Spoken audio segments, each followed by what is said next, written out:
Hi friends, आप सभी कैसे हैं। उम्मीद करती हूँ आप लोग बहुत अच्छे होंगे और अपनी पढ़ाई अच्छे से कर रहे होंगे। दोस्तों, हम पढ़ रहे थे पुनीत राय की पुस्तक और जिसका नाम है वस्तुनिष्ठ हिंदी, जिसके अंतर्गत दोस्तों हमने रस की टॉपिक को हम कवर कर रहे थे।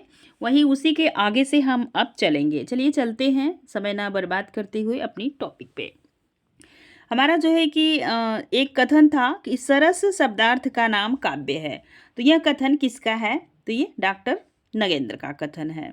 कविता, यदि कविता में चमत्कार नहीं, कोई विलक्षणता नहीं, तो उससे आनंद की प्राप्ति नहीं हो सकती। कथन किसका है? तो महावीर प्रसाद द्विवेदी का है। कविता में विलक्षण चमत्कार का होना अति आवश्यक है। ठीक है, आगे चलते हैं। राजशेखर ने रस का प्रतिष्ठापक किसे माना है? तो ये नंदीकेश्वर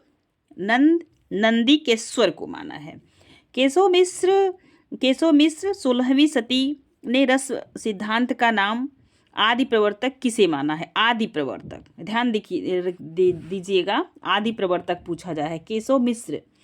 ठीक है, उनके अनुसार तो सौद्रोदनी को माना है। भरत मुनि के नाट्यशास्त्र के 2 संस्करण उपलब्ध हैं। पहला है, ध्यान दीजिए, पहला है काव्यमाला बम्बई, जिसको निर्णय सागर भी कहते हैं। दूसरा संस्करण है 92 काशी संस्कृत सीरीज काशी चौखम्बा का संस्करण जो है कि क्रमशः 36 और 37 अध्याय में है। आगे चलेंगे।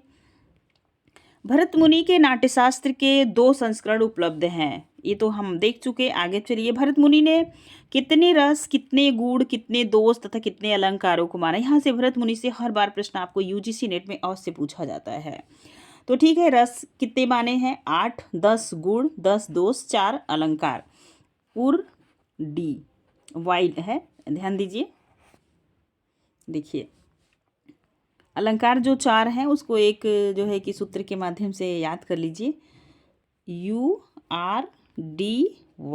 ठीक है, अब इसे आप देखेंगे ना, उत्प्रेक्षा, रूपक, दीपक, यमक। चलिए आगे चलते हैं। उम्मीद करती हूँ ये 10 यहाँ से प्रश्न जब भी बनेंगे आप कर पाएंगे। मुक्त लोकस्व भावेन रश्चैश्च सकले पृथकः, उक्ति किसकी है? भामह की। शब्दार्थो सहितो काव्यम, काफ़ी बार ये मिलाने के लिए यूजीसी नेट में ये प्रश्न आता है, तो आप ध्यान दीजिएगा। तो ध्यान दीजिए, परिभाषा काव्य की इस परिभाषा में दोष है तो अति व्याप्ति दोष है। कौन सा दोष है? अति व्याप्त दोष है। अब हम पढ़ेंगे अपने नेक्स्ट टॉपिक, जिसका नाम है अलंकार। यहाँ से अलंकार से बार बार अच्छे प्रश्न बनते हैं। अलंकार आप टीजीटी पीजीटी किसी भी एग्जाम में से आएंगे, यहाँ से प्रश्न आपको अवश्य मिलेगा। चलिए अलंकार टॉपिक डाल के आप पढ़ें। देखिए, सबसे पहला अलंकार पढ़ेंगे यमक। ठीक है, यहाँ पे देखिए ये सार है, संक्षिप्त है, बहुत ज़्यादा विस्तृत ये अलंकार नहीं दिया है। वही अलंकार दिया है जो आपकी परीक्षा में बार बार आता है, जहाँ से आप थोड़ा सा डाइवर्ट हो सकते हैं। तो यहाँ पे आपको थोड़ा सा ध्यान दीजिएगा, एक एक अलंकार को हम निपटाते चलेंगे। सबसे पहले आपसे पूछा जाएगा अलंकार कितने प्रकार के होते हैं? तो 2, शब्दा और अर्था। कभी कभी उभय अलंकार भी पूछा जाता है। ऑप्शन में अगर 3 रहेगा तो 3 लगाइएगा, 2 रहेगा तो 2 लगाइएगा। ठीक है, आगे चलते हैं। अब हम सबसे पढ़े, ये सब आप बेसिक चीज़ जान रहे होंगे। अब हम चलिए अलंकार की तरफ, यमक को पढ़ते हैं। यमक का मतलब होता है जोड़ा। क्या होता है? जोड़ा। जहाँ एक शब्द भिन्न भिन्न अर्थों में एक से अधिक बार प्रयुक्त हो, वहाँ कौन सा अलंकार होगा? यमक। ध्यान दीजिए, जैसे के की रो की नुपुर ध्वनि से जगति जगत की मूक प्यास। तो यहाँ पे देख रहे हैं जगति जगति 2 शब्द दिया हुआ है। तो ध्यान दीजिए, ये किसकी पंक्ति है? ये भी पूछा जा सकता है। तो महादेवी वर्मा का। जगत शब्द की आवृत्ति में यमक का प्रथम जगत क्रिया है और दूसरी जगत पृथ्वी है। ठीक है, आगे चलते हैं। श्लेष अलंकार, श्लेष का अर्थ होता है चिपकना। तो ध्यान दीजिए, देखिए, जहाँ एक शब्द, एक ऐसे शब्दों का प्रयोग हो जिसके एक से अधिक अर्थ होते हों, वहाँ क्या होगा? श्लेष अलंकार। जैसे रहीमन पानी राखिए बिन पानी, सब सून, पानी गए न उबरे, मोती मानुष चून। तो यहाँ पे पानी शब्द के 3 अर्थ दिए हैं। ठीक है, पानी शब्द के 3 अर्थ हैं। पहला है इज्जत। ठीक, जैसे कोई इज्जतदार मनुष्य होगा तो उसके इज्जत से इसकी जो है कि तुलना की जाएगी। दूसरा, जो चूना का पानी होता है तो जब सूख जाता है तो फिर चूना किसी काम का नहीं होता है। और तीसरा है, और जो बेभिचारी मनुष्य होते हैं वो जो है कि आप ध्यान देंगे तो बेभिचारी हरदम जो है कि उसी मोती को चुराने के लिए और उसमें जो है कि लगा रहता है। ठीक है, तो पानी से आपने देखा दो तीन अर्थ इसके। तो वहीं पे आप ऊपर भी देखे थे आप कि श्लेष का अर्थ होता है चिपकना। तो जहाँ पे पानी से, पानी के कई अर्थ हैं, इज्जत से, मर्यादा से, चोर से, और आप देखेंगे चूने के पानी से। चलिए आगे चलते हैं। देखिए नीचे दिया भी है। आप पहला देखेंगे चमक, दूसरा प्रतिष्ठा, तीसरा जल। ठीक है, चलिए आगे चलते हैं। और रोकदी, जहाँ श्लेष अथवा काकू कंठ ध्वनि को बदलकर, समझ रहे हैं, काकू जहाँ श्लेष अथवा काकू से कहने वाले, कथन या सुनने वाले दूसरा ही अर्थ करे, वहाँ उपरोक्ति अलंकार होता है। जैसे आप कहें कुछ और, उसका अर्थ तीसरा पर्सन कुछ और निकाल ले। जैसे जब आप पिता के वचन पाल सकते हैं तब माँ की आज्ञा भरत टाल सकते हैं। ठीक है, यहाँ पे काकू द्वारा नहीं टाल सकने, ध्यान दीजिए फिर से। यदि यहाँ पर द्वितीय पंक्ति में काकू द्वारा नहीं टाल सकते हैं, यह अर्थ है। ठीक है, चलिए आगे चलते हैं। उपमा अलंकार, उपमा तो आप बहुत दिन से पढ़ रहे होंगे, थोड़ा सा देखते हैं जल्दी जल्दी से आगे। जहाँ किसी प्रकार की समानता के कारण एक वस्तु दूसरी वस्तु समान कही जाए, वहाँ उपमा अलंकार होता है। उपमा के चार अंग होते हैं। उपमेय मतलब जिस वस्तु, ध्यान दीजिए, जिस वस्तु का वर्णन किया जाए उसे उपमेय कहते हैं। उपमान, किसी वस्तु के लिए जिस वस्तु की समता दी जाए उसे उपमान कहते हैं। साधारण धर्म, जिस विशेषता के कारण उपमेय और उपमान में समानता दिखाई जाती है उसे साधारण धर्म कहते हैं। वाचिक शब्द, यहीं से हम पकड़ देते हैं अलंकार को कि कौन सा अलंकार है वाचक धर्म से। देखिए, जिस शब्द के द्वारा उपमेय और उपमान की समानता सूचित होती है वह वाचक शब्द कहलाता है। जैसे सा, ईव, तुल्य, लो, सदृश, सम, ज्यों, स्यों, ज्यों, जैसे, जिमी, समान, इमी आदि। ठीक है, पीपर, पात, सरिस, मंडोला। ध्यान दीजिए, यहाँ पे देख रहे हैं मन की तुलना जो है कि पीपर के पत्ते से किया गया है। ठीक, देखिए मन तो है ही है, पीपर का पत्ता मतलब एक पत्ते से मन की तुलना किया गया है। और सरिस डोला, पात सरिस मन डोला, यहाँ पे देख रहे हैं ये वाचक शब्द है मन। ठीक, चलिए आगे चलते हैं। सदृश, ये वाचक शब्द, सॉरी, मन, ये है सरिस। चलिए, जहाँ पे मन उपमेय मतलब कि मन की तुलना की जा रही है, पीपर पात उपमान है, सरिस वाचक शब्द है और डोला साधारण धर्म है। अतः उपमा अलंकार है। रूपक, रूपक में जैसे मान लिया जाता है। ठीक, इतना याद रखिए, रूपक में चीजें मान ली जाती हैं। ध्यान दीजिए, उपमेय में उपमान का आरोप रूपक कहलाता है। रोमावली की सस्य सैया में, अर्थात रोमावली रूपी सैया में। ठीक, देखिए मान लिया गया ना, रोमावली रूपी सस्य सैया में, मतलब वही सस्य सैया। देखिए भ्रांतिमान को देखिए, सादृश्य के कारण एक वस्तु को दूसरी वस्तु मान लेना भ्रांतिमान है। जैसे चलिए यही देखते हैं उदाहरण। नाक का मोती अधर की क्रांति से, बीच द्रडिम का समझ कर भ्रांति से, देख कर सहसा हुआ सुख मौन, सोचता है अन्य सुख कौन। तो नाक में जो एक किल महिलाएं पहनती हैं, उस किल में एक मोती लगा हुआ है जिसमें एक जो है कि तोता उसमें देखता है तो उस मोती के अंदर उसके जैसा ही तोता दिखाई देता है। वहाँ पे वो क्या करता है कि वो फिर सोचता है बीज ग्रामीण, तो वो कंफ्यूज हो जाता है, ये मैं हूँ कि मेरा दोस्त और कोई है। इसीलिए वो उसे कंफ्यूजन क्या होता है बना रहता है, उसे भ्रम हो जाता है सुख, और फिर वो मौन हो जाता है। सहसा देख कर सहसा हुआ सुख मौन, सोचता है अन्य सुख कौन, खुद को नहीं पहचान पा रहा है। ठीक है, देखिए यहाँ उर्मिला की नाक और मोती में अनार के दाना पकड़े हुए सुख का भ्रम घर के पाले हुए सुख को हो रहा है। ठीक, संदेह, अगला पढ़ेंगे संदेह। यहाँ सत्य का ठीक निश्चय न होने के कारण उपमेय का उपमान रूप में वर्णन किया जाए, वहाँ क्या होगा, संदेह होगा। विरह है अथवा वरदान, मतलब ये दुख है या मतलब कि हमें ऐसा दुख मिलने के लिए निश्चय ही हो गया है, तो आप देखेंगे तो ये संदेह क्या होता है ना, एक बार खत्म हो जाता है, भ्रम जो है बना रहता है, अंत तक भ्रम बना रहेगा। लेकिन संदेह सही चीज़ सत्य मान लिया जाता है, उसकी वजह से जैसे ही पता चलेगा संदेह खत्म हो जाएगा। देखिए यहाँ विरह और वरदान में निश्चय नहीं हो पाता है, अतः संदेह अलंकार है। भ्रांतिमान और संदेह में यह अंतर है कि भ्रांतिमान में भ्रम को सत्य मान लिया जाता है, जबकि संदेह में सत्य निश्चित नहीं होता। ठीक, आगे चलते हैं। उत्प्रेक्षा अलंकार, ये सब अलंकार आप बहुत दिन से पढ़ रहे होंगे, ध्यान दीजिए। जहाँ उपमेय की उपमान रूप में संभावना की जाए। ठीक है, देखिए उदाहरण पहले जो है किसके वाचक शब्द देख लीजिए जहाँ से आप उत्प्रेक्षा अलंकार को पकड़ पाते हैं। एक जो है कि ध्यान दें, मनु मानो, जनु जानो, मानव जानव, इव और खलु। ठीक है, वह देखो बन के अंतराल से निकले, मानो दो तारे क्षितिज जाल से निकले। ठीक है, तो मानो से यहाँ से आपने उत्प्रेक्षा अलंकार को अच्छे से पकड़ लिया। आगे चलते हैं। अतिशयोक्ति साकेत की पंक्ति है। अतिशयोक्ति का मतलब बहुत चढ़ा बढ़ा के वर्णन किया जाए। राणा की जब तक मतलब राणा इस पार थे, उनका घोड़ा उस पार था। आपने रणभीर चौकड़ी भर भर के ये ऐसी एक पंक्ति उनकी है ना, सुभद्रा कुमारी चौहान की, तो आप पढ़े होंगे, आप समझ पाएंगे। देखिए अतिशयोक्ति में जो है कि इतना बढ़ा चढ़ा के वर्णन किया जाता है जिससे लगता है कि सीमा ही लांघ गए हैं। देखिए जहाँ लोग सीमा का उल्लंघन करते हुए अर्थात बहुत बढ़ा चढ़ा कर जो है कि प्रस्तुत की प्रशंसा की जाए, वहाँ अतिशयोक्ति होता है।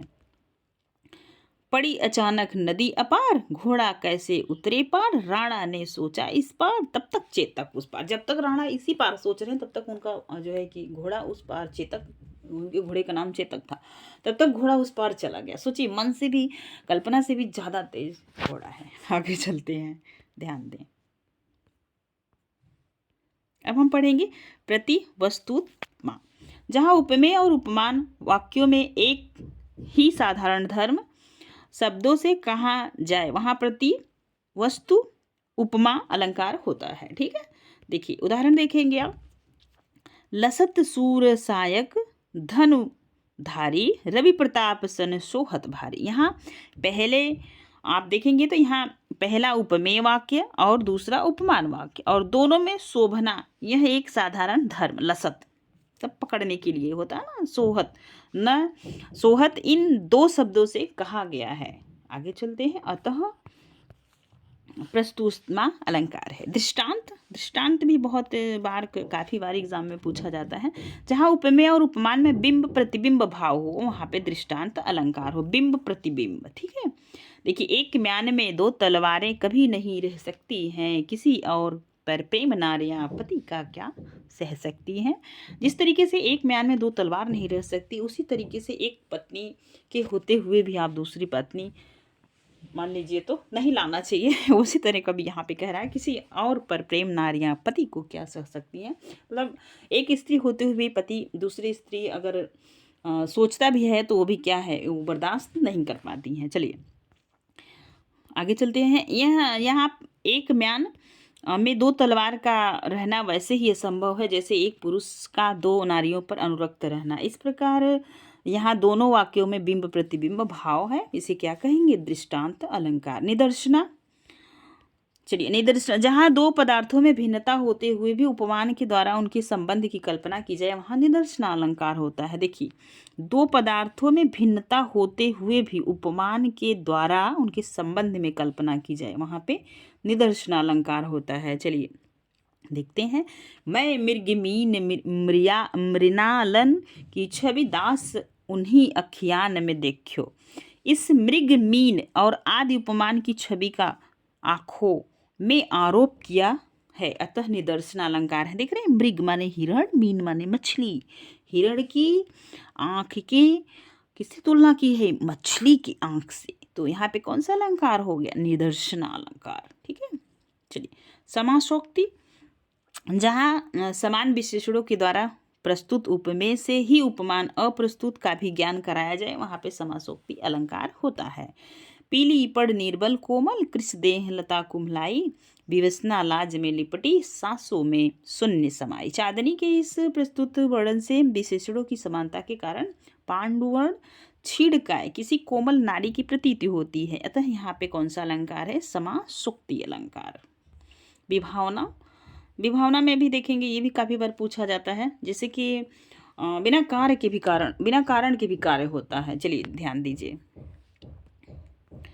कारण और कार्य के संबंध में चमत्कारपूर्ण कल्पना अर्थात कारण के अभाव में कार्य की उत्पत्ति का वर्णन विभावना अलंकार होता है। बिन उपद चले सुने बिन काना, बिना पैर के चलने वाला और बिना कान के सुनने वाला, ऐसा संभव है। यहाँ कारण पैर और कान के अभाव में चलना और सुनना कहा गया है, अतः विभावना अलंकार है। विरोधाभास, विरोधाभास दो वस्तुओं में वस्तुतः विरोध न रहने पर भी विरोध की प्रतीति विरोधाभास अलंकार है। जैसे मूक गिरिवर की मुखरित ज्ञान, यहाँ मूक गिरिवर के ज्ञान को मुखरित करने में विरोधाभास है। विशेषोक्ति, विशेष उक्ति, ठीक है, ध्यान दीजिए। जहाँ कारण के रहते हुए भी कार्य का न होना विशेष अलंकार है। पानी रहेगा फिर भी प्यास नहीं बुझेगी। चलिए आगे चलते हैं, आप उदाहरण के माध्यम से समझिए। अब छूटता नहीं छुटाए रंग, रंग गया हृदय है ऐसा, आंसू से धुला निरखता यह रंग अनोखा। अब देख रहे हैं, आंसू से कोई चीज़ धुली जा सकती है? नहीं। यहाँ छुटाने पर भी रंग के नहीं छूटने में कारण के होते हुए भी कार्य का अभाव विशेष अलंकार है। आगे चलते हैं, विसंगति को देख लें एक बार आप। कारण कहीं अन्यत्र और कार्य कहीं अन्यत्र हो तो असंगति अलंकार है। जैसे मेरे जीवन की उलझन बिखरी थी उनके अलके, पीली मधु मदिरा किसने थी बंद बंद हमारी पलके। आँख भी बंद है और मदिरा पी लिए है, ठीक है। मेरे जीवन की उलझन, जीवन में उलझन है, बिखरी थी उनके अलके, तो यहाँ उलझन में पड़ा है कोई और, अलके बिखरी है किसी दूसरे की, मदिरा पी किसने, और सुरूर चढ़ा किसी और पर। अति असंगति अलंकार है। अर्थांतर न्यास, यही सब अलंकार पूछे जाएंगे आपसे, ध्यान दीजिए। जहाँ यदि सामान्य का विशेष से या विशेष का सामान्य से समर्थन हो, वहाँ क्या होगा? अर्थांतर न्यास अलंकार। जो रहीमन उत्तम प्रकृति का कर सकत कुजंग, चंदन विष व्यापत नहीं लीपट रहत भुजंग। यहाँ पूर्वार्धगत सामान्य अर्थ है। कुसंगति अच्छी प्रकृति वाली का कुछ नहीं बिगाड़ सकता है, और उत्तरार्ध के विषय विशेष अर्थ से उसका समर्थन है। सर्प लिपटे रहते हैं पर चंदन में विष नहीं व्याप्त होता, अर्थांतर अलंकार है। यहाँ पे आपने ऊपर देखा, यदि सामान्य का विशेष से या विशेष का समान से समर्थन हो, अर्थांतर न्यास अलंकार होगा। आप सभी जानते हैं कि भुजंग जो होता है सर्प, उसके अंदर विष होता है, लेकिन चंदन में हरदम विष व्यापत नहीं लिपट रहत, और हरदम सर्प चढ़ा रहता है उसके ऊपर, फिर भी विष का कोई असर नहीं पड़ता। अनुक्ति को देखते हैं, अनुक्ति अलंकार, इसका दूसरा नाम है अप्रस्तुत अलंकार, ठीक है। यदि अप्रस्तुत उपमान के वर्णन से प्रस्तुत उपमेय की प्रतीति हो तो अप्रस्तुत प्रशंसा अलंकार होता है। जैसे क्षमा शोभती उस भुजंग को जिसके पाल गरल हो, उसको क्या जो दंतहीन विष रहित विनीत सरल हो। यहाँ पे अप्रस्तुत सर्प के विशेष वर्णन से प्रस्तुत में यह सामान्य अर्थ प्रतीत होती है कि शक्ति संपन्न पुरुष को भी क्षमा शोभा देती है, शक्तिहीन को नहीं। अतः अनुक्त या अप्रस्तुत अलंकार है। उदाहरण देखेंगे, जहाँ पहले सामान्य वाक्य कहा जाता है और उसके स्पष्ट करने के लिए और अंग रूप दूसरा उपमान वाक्य कहा जाता है, वहाँ उदाहरण अलंकार होता है। कौन सा अलंकार होता है? उदाहरण अलंकार। ज्यों जैसे जिमि आदि इसके वाचक हैं। ये 2-3 आप याद रख लीजिएगा उदाहरण में, ज्यों जैसे जिमि। देखिए उदाहरण देखते हैं। नीकी पै फीकी लगे बिनु अवसर की बात, जैसे बर्तन युद्ध में रस सिंगार न सुहात। ध्यान दीजिए, तो यहाँ पे आपने देखा था ना ज्यों जैसे जिमि, तो यहाँ पे आपको हमें क्या मिला रहा है? जैसे। ध्यान दीजिए, देखिए यही जैसे मिला है, ठीक, ऐसे याद कर लेना है। आगे चलते हैं। अत्युक्ति मतलब बहुत ज़्यादा चढ़ा बढ़ा के, जहाँ किसी वस्तु को अत्यंत चढ़ा बढ़ाकर मिथ्यापूर्ण वर्णन किया जाए, वहाँ पे अत्युक्ति अलंकार होता है। भूषण भान संबाहरी है क्यों यह तन सुकुमार, सूधे पाए न धर पत्र परत शोभा ही के भार। अतिशयोक्ति और अतियुक्ति मात्रा का या तारतमिक अंतर होता है कि अतिशयोक्ति में जहाँ मिथ्यापूर्ण वर्णन होता है वहाँ अतियुक्ति में अत्यंत मिथ्यापूर्ण। ठीक है, ये अंतर रहा।